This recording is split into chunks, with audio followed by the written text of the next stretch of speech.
नमस्कार दोस्तों, स्वागत है आपके अपने YouTube चैनल संस्कृत अड्डा पर। दोस्तों, आज की जो वीडियो इसमें हम करने वाले हैं आपका जो KVS का जो एग्ज़ाम है या फिर आप कह सकते हैं कि अन्य कोई कॉम्पिटिटिव एग्ज़ाम है, तो उसके लिए जो हम यहाँ पर आपके जो महत्वपूर्ण जो क्वेश्चन है वो करने वाले हैं। और आज की वीडियो रहेगी जिसमें हम आपका व्याकरण विधि वाला जो भाग है उसको हम इस वीडियो में करने वाले हैं, कक्षा 9 एवं 10 के लिए संस्कृत व्याकरण।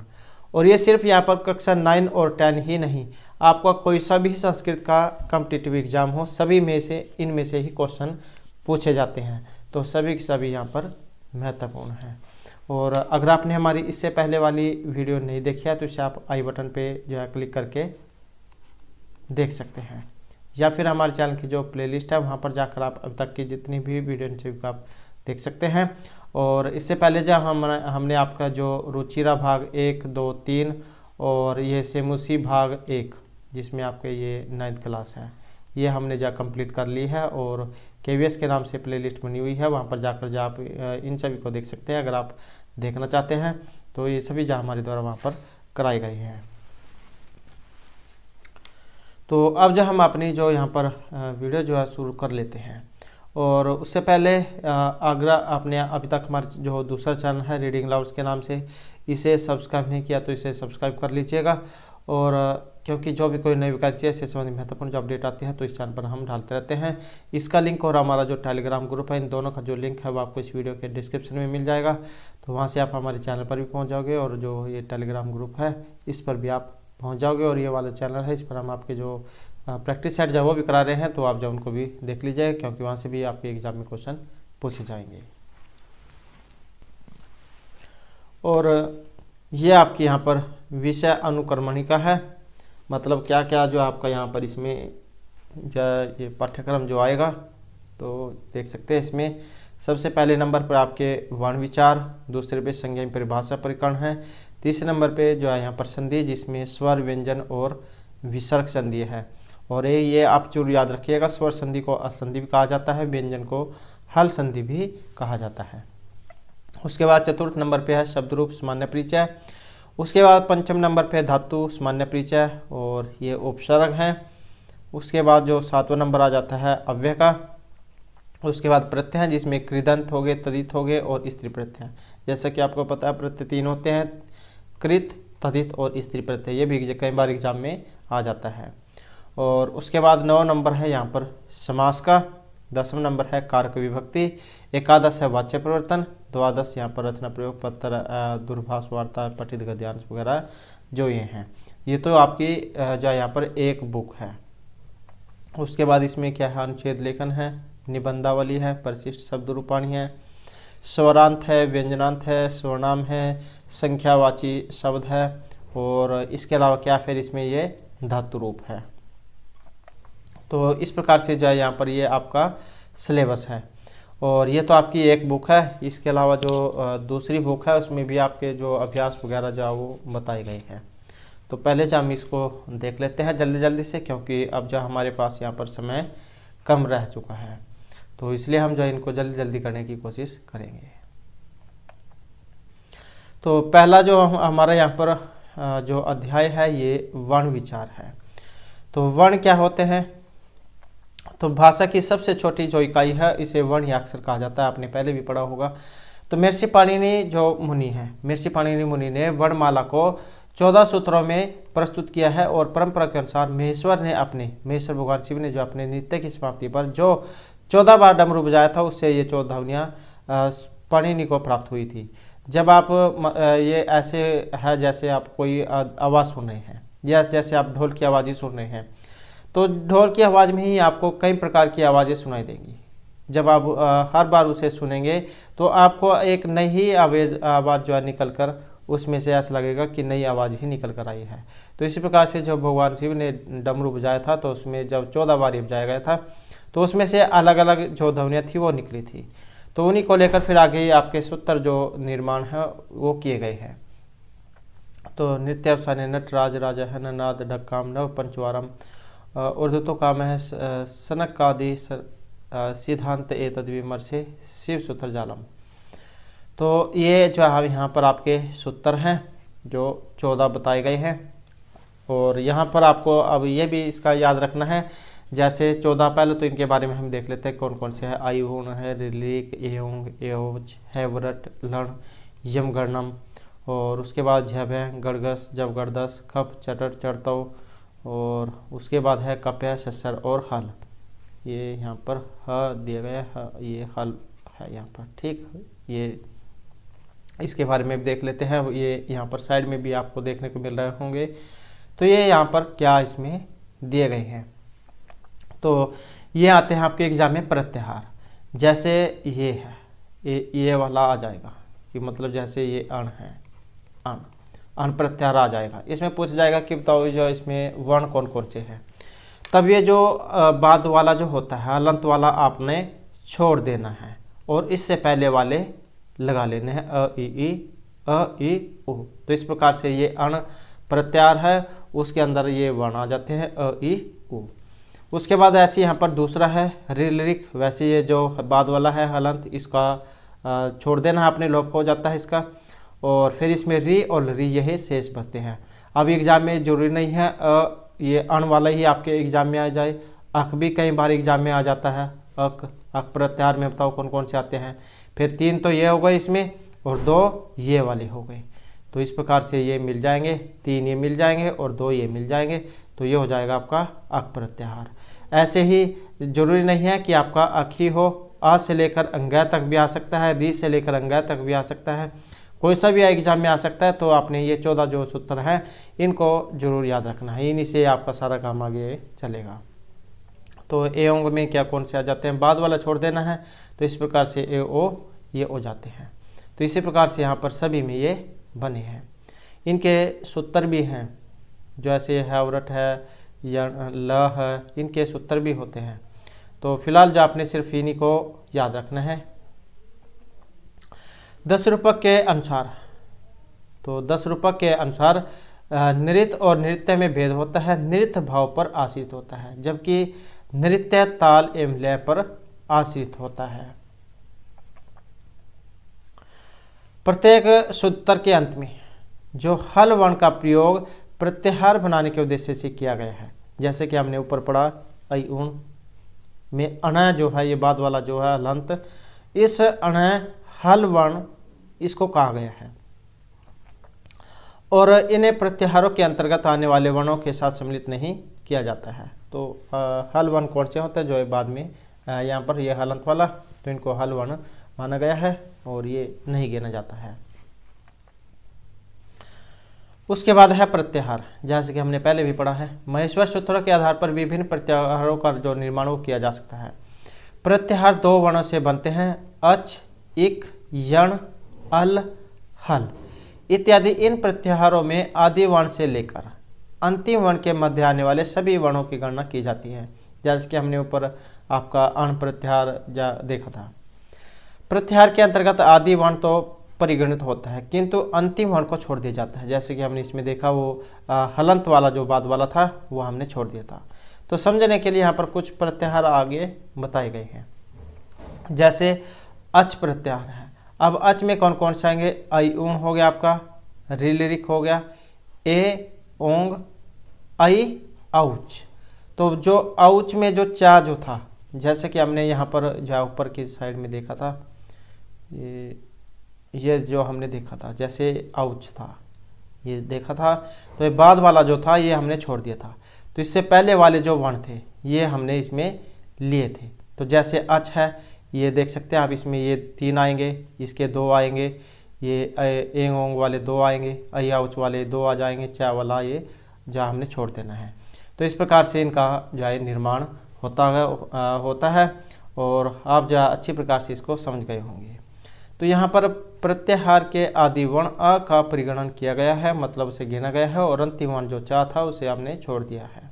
इसी प्रकार से यहाँ पर भी जो है बना के दिखाए गए हैं। जैसे नंबर क में है हल प्रत्याहार।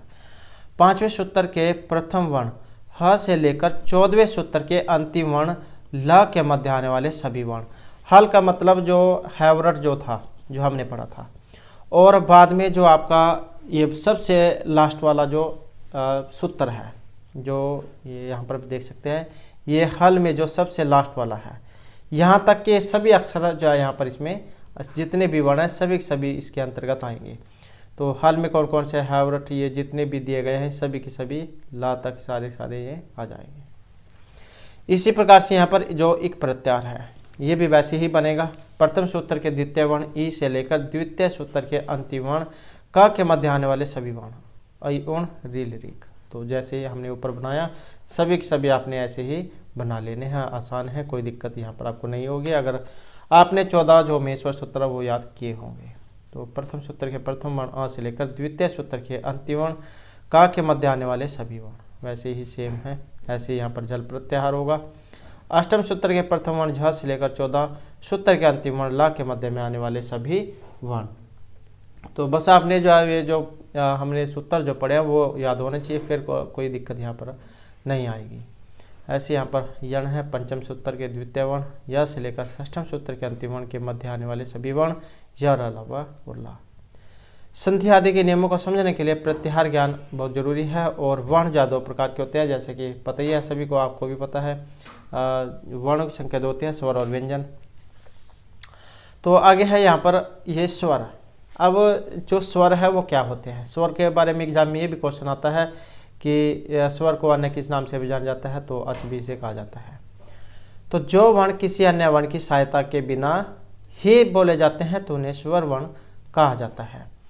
और अब जो यहाँ पर ये स्वर वर्ण है इसके भेद एग्जाम में आ सकते हैं कि स्वर के कितने भेद होते हैं, तो ये 3 होते हैं, हर्षव, दीर्घ और प्लुत।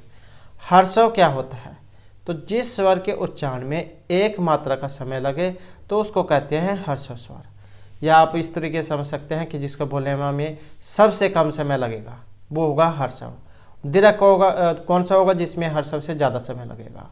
और प्लुत कौन सा होगा, जिसमें हर्षव और दीर्घ से 2 गुना इनमें समय लगेगा, तो वो प्लुत होगा। इस प्रकार से यहाँ पर दिए गए हैं, तो इनके बारे में देख लेते हैं। तो जिस स्वर के उच्चारण में एक मात्रा का समय लगे उसको हर्षव स्वर कहते हैं। ये संख्या में 5 होते हैं, ऐ उण रील ऋक वाले। तो इन्हें मूल स्वर भी कहते हैं। उसके बाद आ जाता है हमारा यहाँ पर दीर्घ स्वर। तो जिन स्वर के उच्चारण में 2 मात्राओं का समय लगे उसे दीर्घ स्वर हम कहते हैं।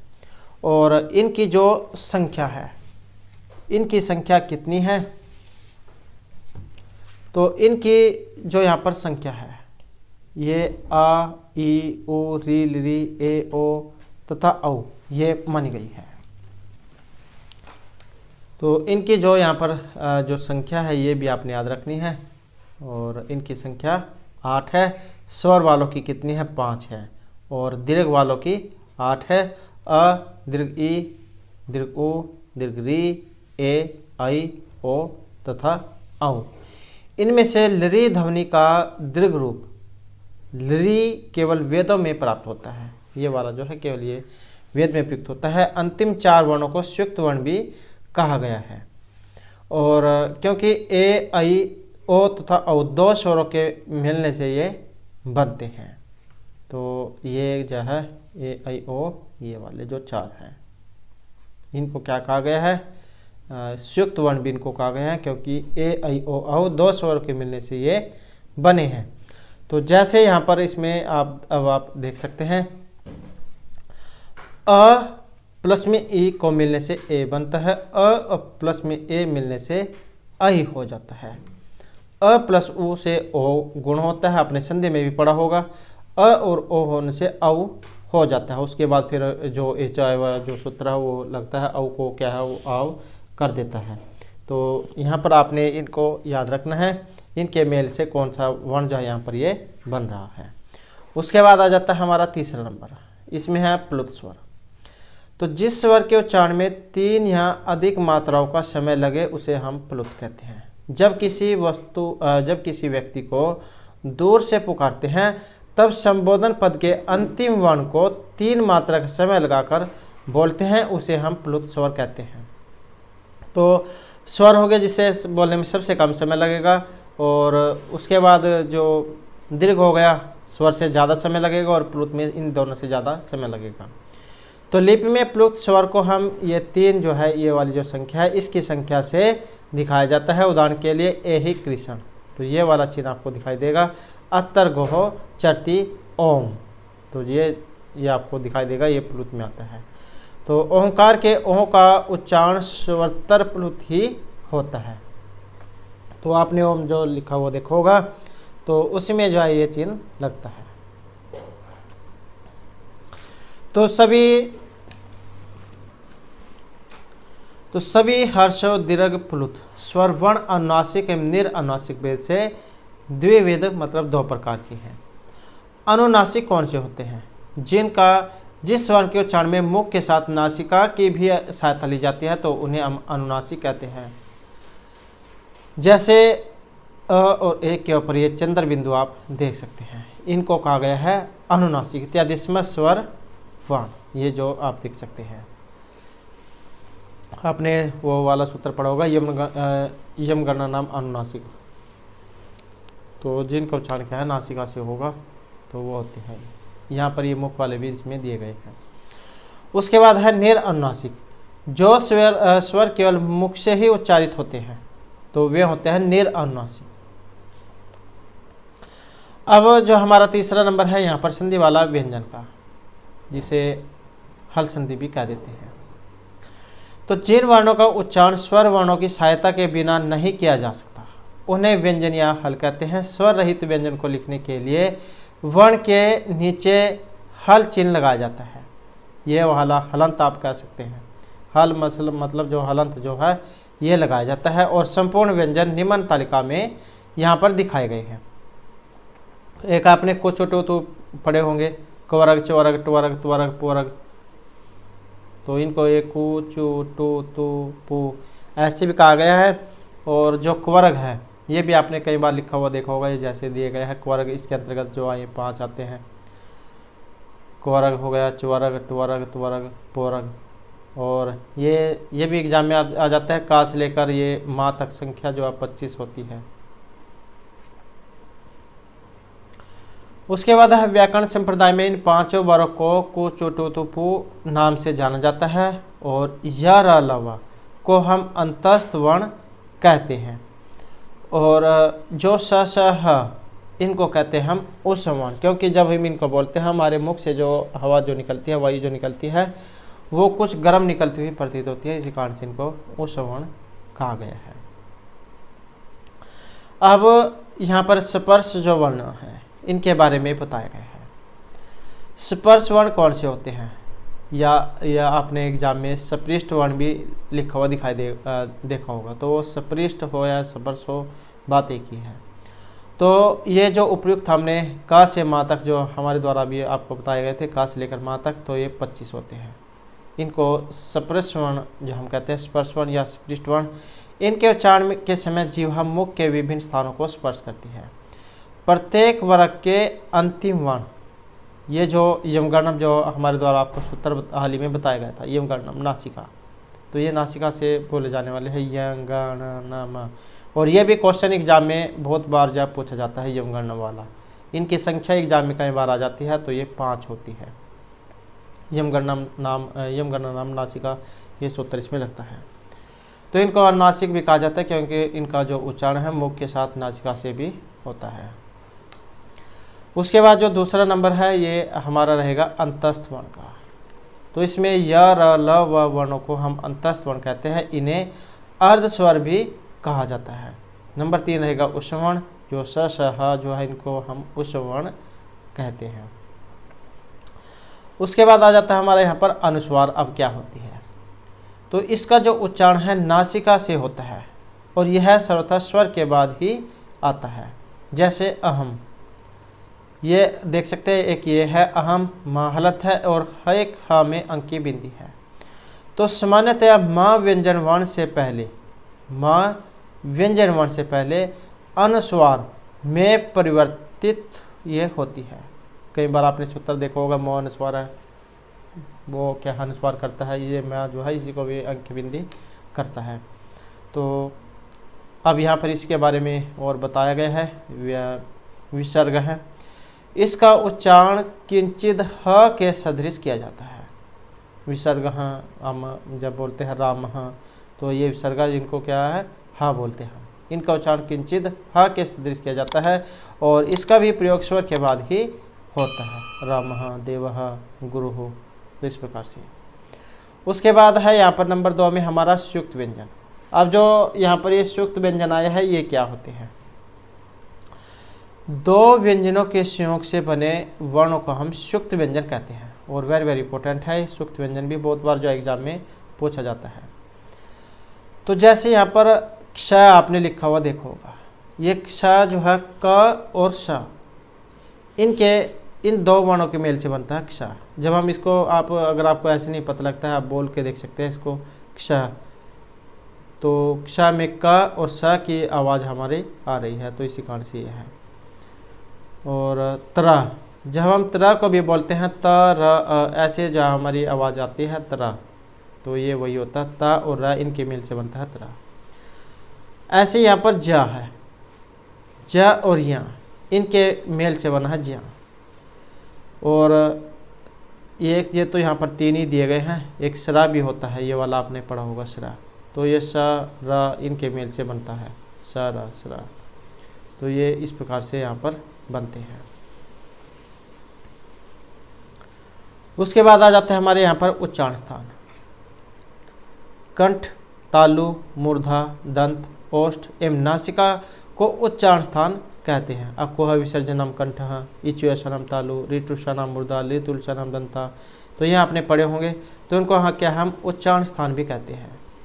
और वर्णों का उच्चारण करने के लिए फेफड़े से निकली निःश्वास वायु इन स्थानों का स्पर्श करती है। कुछ वर्णों के उच्चारण एक साथ 2 स्थानों से भी होते हैं, और वर्णों के उच्चारण स्थानों को हम यहाँ पर आगे की जो तालिका है इसमें देखेंगे। तो ये आ जाते हैं यहाँ पर आपके उच्चारण स्थान। जैसे यहाँ पर तो इसमें जो सूत्र है वो नहीं दिया गया है, तो ये जैसे कंठ है, अकुह विसर्जनम कंठ है, ये सूत्र होता है जो आपका जो उच्चारण है कंठ से होता है।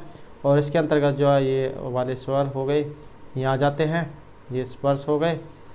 और अकुह विसर्जनम और जो आपका कुवरक है या अलावा ये आ जाते हैं इसमें, ऊषम हो गए, ये कंठ है। ईश्व नाम तालु, ई और चवरक या इसमें आ जाते हैं। और ऐसे ही फिर यहाँ पर ऋतुषा नाम मूर्धा, ऋतुलसा नाम दंता, तो ये जो इसमें आ जाते हैं, ये वाले, ये 2 और इसके साथ ये भी जुड़े हुए हैं। तो इस प्रकार से जो है ये होते हैं।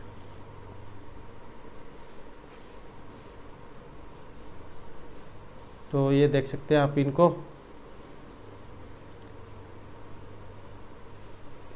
और समस्त स्थानों के साथ नासिका से भी पंचवर्ण का उच्चारण होता है। तो जैसे कि हमने पहले भी पढ़ा था, ये मंगना नाम नासिका, तो वही है ये 5। उसके बाद आ जाता है हमारे यहाँ पर प्रयत्न। फेफड़ों से निकले निःश्वास वायु को मुख, नासिका और कंठ आदि स्थानों से स्पर्श कराते हुए मनुष्य के द्वारा अभीष्ट वर्णों के उच्चारण के लिए किए गए यत्न को हम प्रयत्न कहते हैं। प्रयत्न के भी 2 भेद होते हैं, आभ्यंतर प्रयत्न और बाह्य प्रयत्न। और ये भी जो क्वेश्चन बहुत बार एग्जाम में पूछा जाता है। वर्णों के उच्चारण काल में मुख्य अंदर मनुष्य की चेष्टा प्रक्रिया को हम आभ्यंतर प्रयत्न कहते हैं। और ये 5 होते हैं, आभ्यंतर 5 होते हैं और बाह्य 11 होते हैं। अब आभ्यंतर जो 5 है वो कौन कौन से हैं? तो जैसे आपके सपृष्ठ वर्ण, जैसे कि हमने पहले पढ़ा था, सपृष्ठ हो गए या स्पर्श हो गए, बात एक ही है, जो आपके 25 वर्ण जो होते हैं।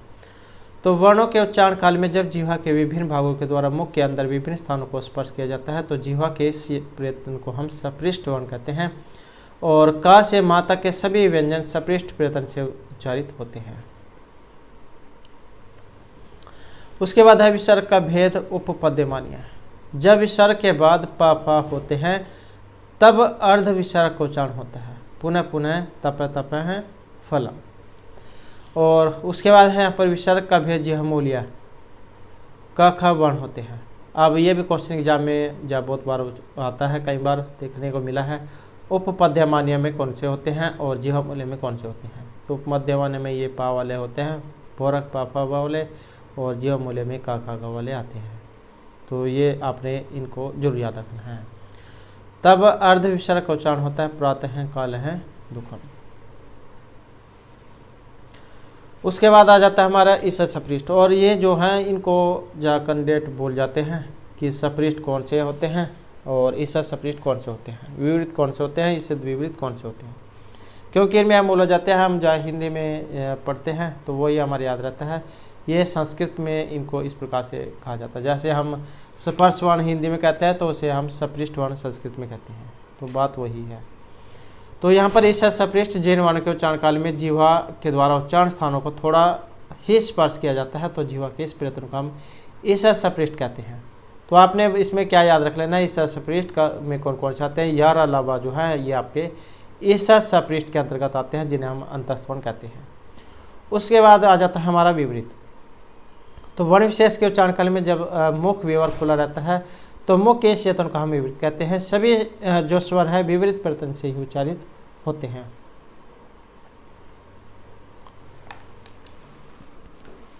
तो विपरीत में हमने देख लिया कि जो हमारे स्वर होते हैं अ इ उ जो है ये आपके सारे विपरीत है, मतलब स्वर हैं। उसके बाद है यहाँ पर ईसद विपरीत। वर्ण के उच्चारण काल में जब मुख विवर थोड़ा खुला रहता है तो मुख के इस प्रयत्न को हम ईसद विपरीत कहते हैं। जो ये श श श ह जो होते हैं ये आपके ईसद विपरीत होते हैं, जैसे कि हमने पहले पढ़ा था उसम वर्ण, तो उन्हें हम ईसद विपरीत कहते हैं। उसके बाद में आ जाता है हमारा यहाँ पर समृद्ध। तो वर्णों के उच्चारण काल में फेफड़े से निकलने वाले निःश्वास का मार्ग जब बंद रहता है तो इसे हम समृद्ध कहते हैं। इसका प्रयोग केवल हम हर्ष अ के उच्चारण के रूप में करते हैं। अब ये जो समृद्ध है, आपने ये एस इस प्रकार से कुछ अक्षर जौन के बीच में लिखा हुआ दिखाई देखा होगा।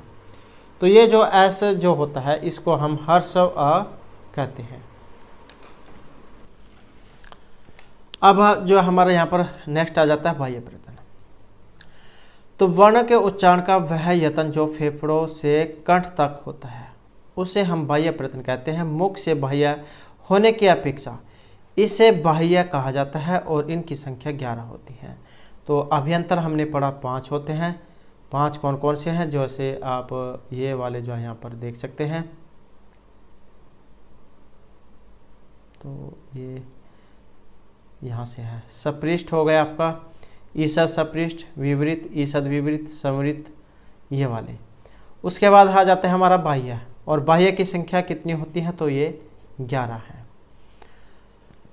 और 11 कौन कौन से हैं, विवार, संवार, श्वास, नाद, घोष, अघोष, अलप्राण, महाप्राण, उदात, अनुदात और स्वरित। तो इस प्रकार से ये 11 हैं। बाह्य प्रयत्न के आधार पर वर्णों का विभाजन भी यहाँ पर इसमें किया गया है, तो वो यहाँ पर इसमें दिखाया गया है।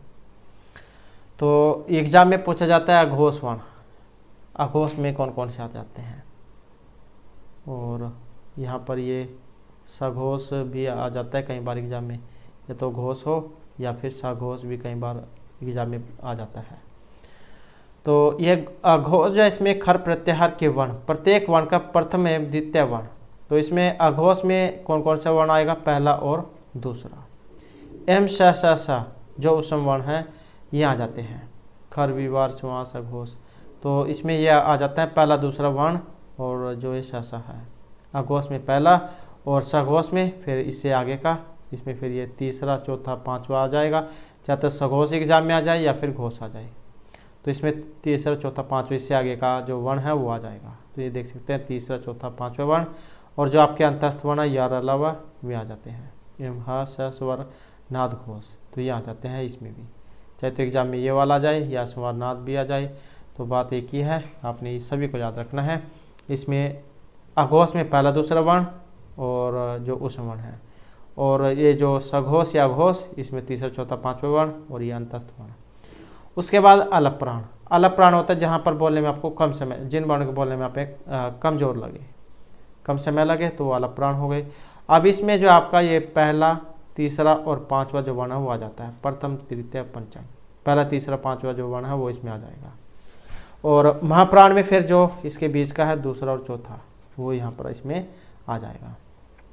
और ये अंतस्थ वर्ण भी इसके साथ आता है, इसके साथ ये उसम संज्ञक वर्ण आ जाते हैं। उदात, अनुदात जो स्वरित है इसमें जो है आपके स्वर वर्ण जो है वे आ जाते हैं। तो इस प्रकार से ये 11 और अभ्यंतर 5 होते हैं। तो यह कुछ यहाँ पर इसका अभ्यास जा दिया गया है, जैसे कि ऊपर हमने प्रत्याहार पढ़े थे, तो वो आपने यहाँ पर इसमें फिल करने हैं, ऊपर से देखकर जो आप इसमें फिल कर सकते हैं। ऐसे यहाँ पर फिर ये अधोलिखित वर्ण नाम उच्चारण स्थान बताए गए हैं। जैसे कवर का हमने पढ़ा था, अक्वा विसर्जनम कंठ ऋतुषानाम मूर्धा उपद्यमानष्टो ईशनम तालु। तो फिर आप जो उनको यहाँ पर लिख सकते हैं कि ये जा किससे बोल जाते हैं, जैसे कंठ से है तो इस प्रकार से है। उसके बाद है यहाँ पर उदाहरण अनुचित वर्णान पृथक पृथक रीत्या लिखत। तो जैसे ये गजा जो दिया गया था, तो इसमें क्या है, जो जैसे ये व्यंजन है, तो व्यंजन आपको पता है स्वर के मिलने से बनता है। तो ग है, इसमें हमने स्वर जोड़ दिया, ग जा में भी हमने क्या है स्वर जोड़ दिया। अब जब इसमें स्वर जोड़ेगा याद हो जाएगा, तो ये आपने हलंत कर देना है। ऐसे यहाँ पर क अ म अ ल अ म अ ऐसे बन जाएगा। ऐसे भोजनम है भ ओ ज अ न अ म अ। ऐसे यहाँ पर चा। अब ये जो ये सुर अपने पे ही यहाँ पर आधा है, तो इसके साथ आपने कुछ नहीं जोड़ना है। ग अ चा हो जाएगा, छ अ त ई, इस प्रकार से हो जाएगा। ऐसे यहाँ पर अनुपत्ति है। अ न उ प अ त ई अनुपत्ति। ऐसे यहाँ पर र अ व अ न अ, तो इस प्रकार से रावणा यहाँ पर हो जाएगा। उसके बाद है यहाँ पर ये जो दिए गए हैं वर्ण, इनको जोड़कर लिखना है। जैसे अ ह अ म अहम, प उ स त अ क अ न ई पुस्तकानि, प अ ठ ई स य अ म ई पठिष्यामि, ग रि ह अ म गृहम, स ओ भ अ न अ म शोभनम, भ अ व ई त अ व य अ म भवितव्यम। तो इस प्रकार से आपने यहाँ पर ये लिखने हैं, भवितव्यम, जैसे ये है भवितव्यम। तो इस प्रकार से आपने इनको लिखना है। ऐसे फिर जैसे कि हमने संयुक्त वर्ण ऊपर पढ़े थे, ये क्ष क और श क श अ इनके मेल से बना है। ऐसे यहाँ पर श र अ इनके मेल से बना है। और ये ए है, अ और ई हो गया जैसे। और फिर ऊपर त र अ इनके मेल से बना है। ज है, ज या अ ऐसे है। और ओ अ और ऊ के मिलने से ओ बना है। ओ की जगह पर यहाँ पर अगर औ होता तब भी ऐसे ही बनता। तो ये जो आपके ने इस प्रकार से बनाने हैं। अगर आपको कुछ इसमें लगता है तो आप जाओ ऊपर देख सकते हैं, क्योंकि ऊपर व्याख्या में भी इनको बताया गया है। उसके बाद जो हमारे यहाँ पर दूसरा जो लेसन है द्वितीय अध्याय संज्ञा एवं परिभाषा से है। हम जो इनको जल्दी जल्दी करने की कोशिश करेंगे, क्योंकि इनकी संख्या भी ज़्यादा है और हमारे पास दिन भी कम है। तो हम जो यहाँ पर कोशिश रहेगी आपके एग्जाम तक सभी जो आपकी इनकी रिविजन हो जाए। तो व्यवहारिक सुविधा के लिए प्रत्येक व्यक्ति या पदार्थ को किसी न किसी नाम से अभिहित किया जाता है। इसी नाम को संज्ञा भी कहते हैं। व्याकरण शास्त्र में संज्ञाओं एवं परिभाषाओं का बहुत महत्व होता है। इनका प्रयोग लाघव के लिए किया गया है। संज्ञाओं एवं परिभाषाओं को समझने के लिए व्याकरण प्रक्रिया को समझने में सहायता मिलती है। कुछ संज्ञाएं यहाँ पर दी गई हैं। तो यह है आगम, एक होता है आगम और एक होता है आदेश। पहले हम आगम के बारे में जान लेते हैं। किसी वर्ण के साथ जब दूसरा वर्ण मित्रवत पास आकर बैठकर उससे संयुक्त हो जाता है तब आगम कहलाता है। मित्रवत आगम है। जैसे वृक्ष छाया, ये यहाँ से आप समझ सकते हैं वृक्ष छाया। तो यहाँ वृक्ष के वृक्ष में अ है और छाया, ये छ के मध्य में च का आगम हुआ है। आगम होता है जैसे ये पूरा शब्द है, इसके बीच में कोई नया अक्षर आ जाता है, तो जैसे च आ गया, ये तो हो गया आगम। एक होता है आदेश। अगर यहाँ पर कोई अक्षर है जैसे य है, इसकी जगह पर कोई अक्षर दूसरा आ जाए, जैसे या है, इसकी जगह पर मा आ जाए, तो ये या यहाँ से लोप हो जाएगा, इसकी जगह पर मा आ जाएगा, तो वो हो गया आदेश। और एक होता है आगम, तो ये शब्द वैसे रहेगा, इसके बीच में कोई नया अक्षर आ जाएगा, तो ये आगम होता है। अब ये आदेश है आपका। किसी वर्ण को हटाकर जब कोई दूसरा वर्ण उसके स्थान पर शत्रु की भांति आ बैठता है तो उसे हम आदेश कहते हैं। शत्रुवद आदेश है। जैसे यद्यपि, यदि प्लस अपि, ई को यण होता है, यहाँ पर संधि भी है, अगर एग्जाम में कई बार पूछ ली जाए तो यद्यपि यहाँ पर ई के स्थान में यह आदेश होता है। यह आदेश पूर्व वर्ण के स्थान पर अथवा वर्ण के स्थान पर हो सकता है। पूर्व तथा पर दोनों वर्णों के स्थान पर दीर्घादि रूप में भी एक आदेश होता है। जैसे ये है ई, यदि में क्या है ई है, ये ई है, ई को क्या है या हो जाता है, या ई को या होगा तो इसको कहते हैं हम आदेश। ये ई का लोप हो जाएगा, इसकी जगह पर दूसरा ये आ गया या। अगर आगम होता तो फिर इनके बीच में कोई नया अक्षर आ जाता, ये सारा वैसे को वैसे बना रहता, इसके बीच में कोई नया अक्षर आता, वो होता आगम। और ये है आदेश, किसी जो यहाँ पर वर्ण है उसकी जगह पर कोई नया जो वर्ण है वो आ जाता है, तो उसे हम यह आदेश कहते हैं। एक होती है उपधा। तो किसी शब्द के अंतिम वर्ण से पूर्व वर्ण को हम उपधा कहते हैं। किसी शब्द के अंतिम वर्ण से पूर्व वर्ण को हम उपधा कहते हैं। चिंत ये शब्द है, इसमें आप जो यहाँ पर देख सकते हैं, ये है चिंत, त है और त अंतिम वर्ण है। यहाँ पर इसमें देख सकते हैं चिंत में त अंतिम है और उसमें पूर्व ना उपधा है, ये इससे पहले है ना, तो ये ही ना क्या है उपधा है। अलो अंत्यात पूर्व उपधा ये सूत्र है। जैसे महत है, महत में अंतिम क्या है ता है, ता से पूर्व क्या है यहाँ पर हा, तो हा में विद्यमान अ ही उपधा संज्ञक है, तो ये हो गया उपधा। जो सबसे के लास्ट का जो वर्ण होगा उससे पहले का वर्ण। उसके बाद है हमारा यहाँ पर पद। संख्या के साथ सु और जस नाम पदों में आने वाले 21 प्रत्यय एवं तिप तस्झी क्रिया पदों में आने वाले 18 प्रत्यय विभक्ति संज्ञक होते हैं। आपने पढ़ा होगा सु और जस अमोट सस टाभ्याम बीस गेभ्याम व्यास गसिभ्याम व्यास गसो आम गिसो सुप, इस प्रकार के ये क्या है 21 होते हैं, जिन्हें हम सुबंत भी कह सकते हैं, जो आपके ये राम के जो शब्द रूप है उनमें लगते हैं। और एक है ये तो जैसे सुओजस ये वाले हो गए सुओजस, और एक होते हैं तिप वाले जिन्हें हम तिगंत कह देते हैं, तिप तस्जी वाले जो आपके धातुएं जो होती हैं उनमें लगते हैं। तो विभक्तियों के जोड़ने से सुबंत और तिगंत शब्दों की पद संज्ञा होती है।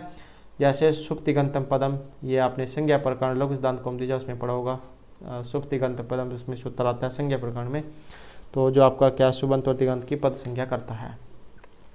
तो ये राम है रामो रामा इनमें लगता है, ऐसे ही भवती भवता है भवंती। केवल पठ नम वध तथा राम इत्यादि को पद नहीं कह सकते।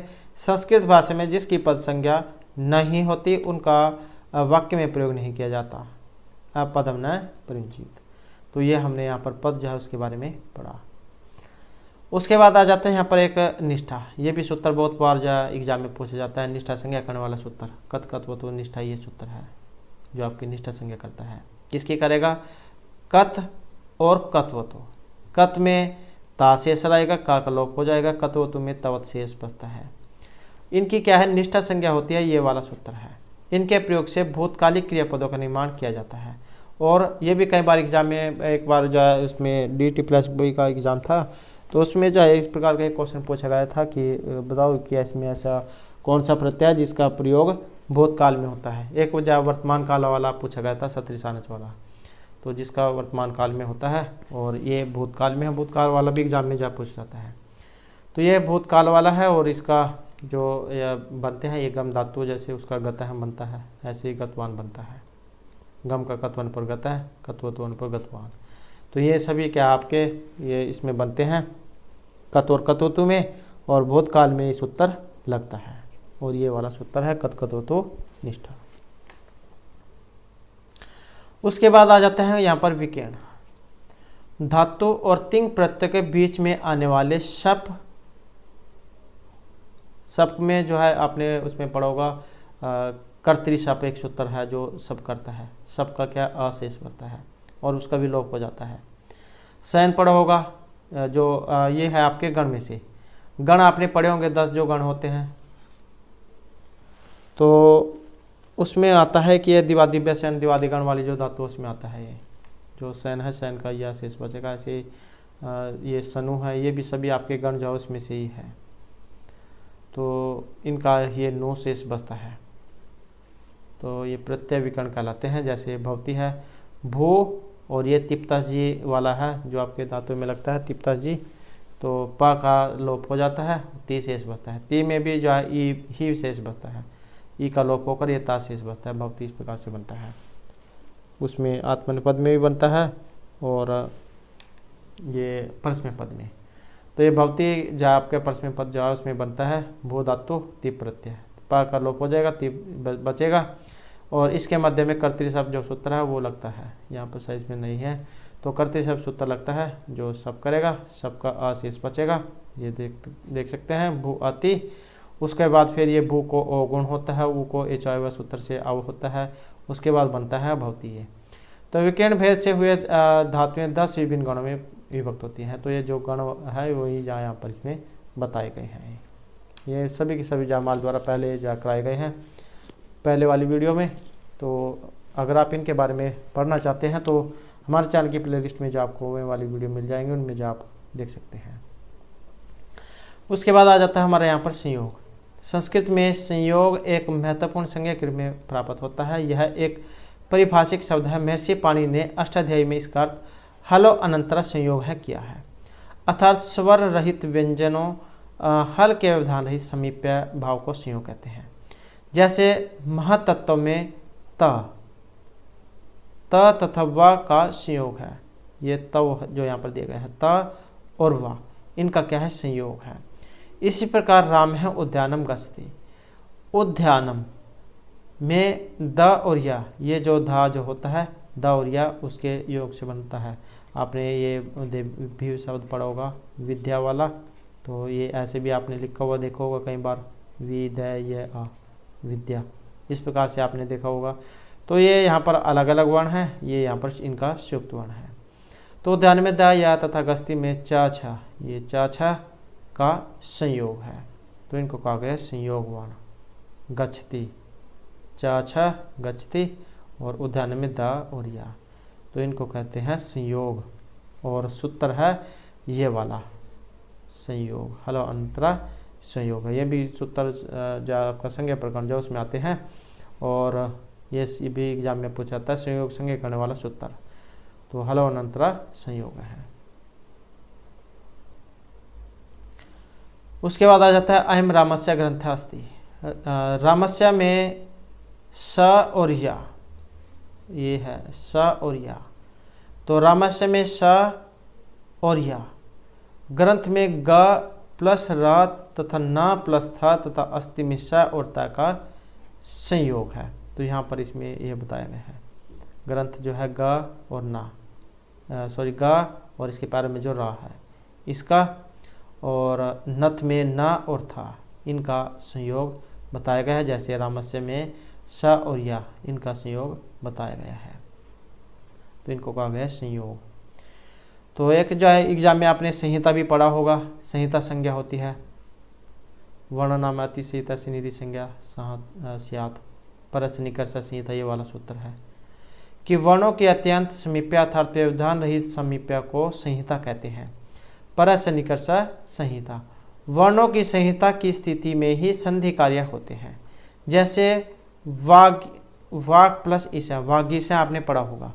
अब ये तो चलो यहाँ पर ये वाला है वागीसा, इसका संधि विच्छेद है ये वाग प्लस ईसा है। अब ये का को गा भी करने वाला सूत्र एग्जाम में कई बार आ जाता है, तो झलाम जसवंत जो सूत्र वो इसमें लगता है का खा गा ये करता है तीसरा वर्ण। तो ये वागीसा इस प्रकार से बना है। यहाँ पर वागीसा वाग प्लस ईसा है, का को गा वागीसा है। अब यहाँ पर जो का और ई, ये जो दीर्घ ई है, इसमें संहिता अत्यंत समीपता के कारण संधि कार्य होने से वागीसा पद ये बनता है, तो इसको कहते हैं संहिता। वर्णों के अत्यंत समीप्य अर्थात व्यवधान रहित समीप्य को हम संहिता कहते हैं। ये वाला सूत्र है परस्य निकर्ष संहिता। वर्णों की संहिता की स्थिति में संधि कार्य होते हैं। वाग प्लस ईसा है वागीसा है। उसके बाद है एक संप्रसारण, भी आपने पढ़ा होगा संप्रसारण। जैसे यण है, जो इको यणची जो सूत्र आपने पढ़ा होगा, इक के स्थान पर क्या है यण करता है। तो वो इक के स्थान पर यण तो करता है, वो कौन कौन से करता है, ई को या ऊ को वा री को रा री को ला करता है। तो ऐसे यण है या रा ला वा, ये वाले हैं जो आपने प्रत्याहार भी पढ़े होंगे, उसमें से है ये यण प्रत्याहार। तो इनके स्थान पर क्या है इक। अब ये भी आई उन री का आपने पढ़ा होगा, जैसे कि हमने ऊपर देखा था कि प्रत्याहार कैसे बनाते हैं। तो ये भी वही है इक प्रत्याहार। तो आई उन रिलरिक ये वाला आ जाता है इसमें, ई ओ रिलरिक। तो ये है यण के स्थान पर एक करेगा ये इको यणची सूत्र, इसमें जो यहाँ पर नहीं दिखाया गया है। इको यणची सूत्र जो आपका यण करता है, इको यण करेगा ये, ई को ये वाला कर देगा या, ऊ को करेगा वाह, री को करेगा र, और लरी को करेगा ला। इस प्रकार से ये करता है और इनको संप्रसारण कह देते हैं। और इगा यण है संप्रसारणम, ये सूत्र है जो आपका संप्रसारण करता है। इको यणची से यण होता है और इगा यण संप्रसारण के द्वारा संप्रसारण यहाँ पर दिखाया गया है। तो यज है जिसमें इज प्लस यज जो है इसका इज्जत रूप बनता है। और ये तो ये जो यज जो है जैसे कि हमने इसमें पढ़ा, या को क्या है ई हुआ है तो ये इज बना है, इज्जत रूप बना है इसका। तो कई बार आपने देखा होगा कि शब्द कुछ और है और उसका बन कुछ हो रहा है, तो वो संप्रसारण के कारण ही होता है। जैसे वच धातु है, अब ई को या ऊ को वह होता है तो उच्चते रूप इसके चलते हैं। कई बार आपने ये भी देखा होगा कि इस प्रकार से कि उसमें शब्द कुछ दे दिया गया है, मूल धातु मतलब उसमें कुछ और है, उसका रूप कुछ और बन रहा है, तो संप्रसारण जो है इसी कारण से होता है। तो आगे जा फिर यहाँ पर इसका जो है ये अभ्यास आ जाता है। तो वैसे ही है यहाँ पर आगम आदेश जो आपने इसमें बताना है। जैसे इसका ये वृक्षाया है जो है, इसमें चा है, ये इसका क्या है आगम हुआ है। यद्यपि में ई को क्या है ये आदेश हुआ है। ऐसे यहाँ पर इत्यादि में इसको क्या है आदेश हुआ है। तरुचा छा है ये आगम हुआ है, और यहाँ पर भी चा है, इसका मतलब क्या है ये यहाँ पर आगम हुआ है। और अनुविष्टि नु है, इसको मतलब यहाँ पर आदेश हुआ है। तो इस प्रकार से जो आपको इनको भी करना है। तो उसके बाद जो हमारा यहाँ पर संधि वाला जो भाग है ये आ जाता है, और इसको फिर हम जो नेक्स्ट जो वीडियो है उसमें करेंगे। और उससे पहले अगर आपने अब तक हमारे चैनल को सब्सक्राइब नहीं किया तो सब्सक्राइब कर लीजिएगा। और हमारे साथ अंत बनाने के लिए धन्यवाद।